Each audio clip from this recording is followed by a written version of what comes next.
Kerala story మూవీతో love జిహాద్ గురించి దేశవ్యాప్తంగా తెలిసింది. కానీ కొంతమంది మూర్ఖులు ఇది కేరళ స్టోరీని ఒక ప్రాపగండా మూవీ అని చెప్పి లవ్ జిహాద్ అనేది లేదని చెప్పి వాదిస్తూ ఉంటారు. బట్ లవ్ జిహాద్ అనేది రియల్, నిజంగా జరుగుతూ ఉంది, దేశవ్యాప్తంగా జరుగుతూ ఉంది.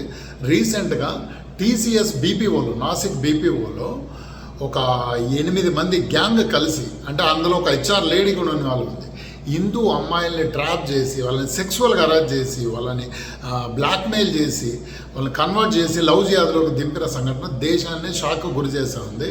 కాకపోతే ఇప్పుడు పోలీస్ ఇన్వెస్టిగేషన్ జరుగుతుంది, ఒక 6 అరెస్ట్ కూడా అయ్యారు. కాకపోతే ఇది ఓన్లీ నాసిక్కు సంబంధించిందో లేకపోతే కార్పొరేట్ ఆఫీస్ సంబంధించింది కాదు, ఇది స్కూల్లో, కాలేజీల్లో, ఆఫీసుల్లో ఎక్కడన్నా జరగవచ్చు లవ్ జిహాద్ అనేది. లేదా మన పక్కింట్లో ఉన్నవాడు కూడా లవ్ జిహాద్కు పాల్పడవచ్చు. సో హిందూ తల్లిదండ్రులు వాళ్ళ పిల్లల్ని కాపాడుకోవాల్సిన అవసరం ఉంది, లవ్ జిహాద్ గురించి మాట్లాడాల్సిన అవసరం ఉంది, ఎక్స్ప్లెయిన్ చేయాల్సిన అవసరం ఉంది. అంటే ప్రతి ఒక్కరిని అనుమానంగా చూడాల్సిన అవసరం లేదు.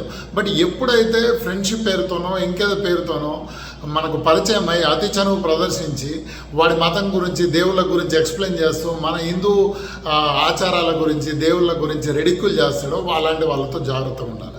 ఇది మెల్లిగా ప్రాసెస్ అనేది మెల్లిగా స్టార్ట్ అవుతుంది. ఇప్పుడు నాసిక్ BPOలో బీఫ్ తినిపించారట అమ్మాయిలకు. అంటే ఇలా పిచ్చి లాజిక్ ఒకటి పెడతారు, మీరు మేక మాంసం తినగలేదు బీఫ్ తింటుందా, అర్థం పర్థం లేని లాజిక్లో అర్థం పర్థం లేని ఇవి చెప్పేసి ఈ అమాయకులైన వాళ్ళని అందులోకి ట్రాప్లోకి లాగుతూ ఉంటారు. ఇది కేవలం అమ్మాయిలే కాదు, అబ్బాయిలు కూడా జాగ్రత్తగా ఉండాల్సిన అవసరం ఉంది. ఎందుకంటే ఈ సూడో, LGBT, లిబరల్, లెఫ్ట్ గ్యాంగులు వీళ్ళు చాలా డేంజరస్. ఈ JNU ఆజాదీ బ్యాచ్ టైప్ అన్నమాట. వీళ్ళు చాలా డేంజరస్. వీళ్ళ టార్గెట్ ఒకటే, ఒక మతంలో ఉన్న ఛాందస్వాదానికి సపోర్ట్ చేయాలా, హిందూ మతాన్ని ద్వేషించాలి.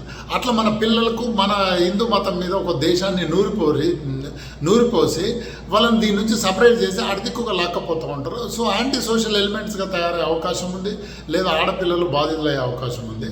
తల్లిదండ్రులు ఓపెన్గా డిస్కస్ చేయండి, జరుగుతున్న ప్రమాదాన్ని ఎక్స్ప్లెయిన్ చేయండి, ఎగ్జాంపుల్స్ బొచ్చెడు ఉన్నాయి వాటిని చూపించండి. మనకే జరగాల్సిన అవసరం లేదు, ఆల్రెడీ జరుగుతున్న ప్రమాదాన్ని చూసి కూడా మనం నేర్చుకోవచ్చు. ఇది హై టైం ఇప్పుడు.